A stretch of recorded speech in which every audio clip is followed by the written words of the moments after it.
জাতীয়তাবাদী দল তাদের অর্জন শুরু হয়েছে এই দেশ স্বাধীন হওয়ার সেই 54 বছর। শহীদ রাষ্ট্রপতি জিয়াউর রহমান 1971 সালে স্বাধীনতার ঘোষণা দিয়েছেন।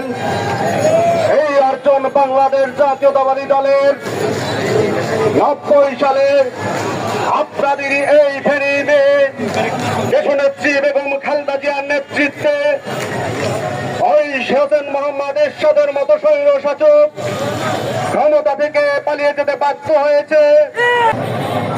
দেশ নায়ক তারেক রহমানের নেতৃত্বে ফ্যাসিবাদী শেখ হাসিনা বাংলাদেশ থেকে ইন্ডিয়া পালাতে বাধ্য হয়েছে।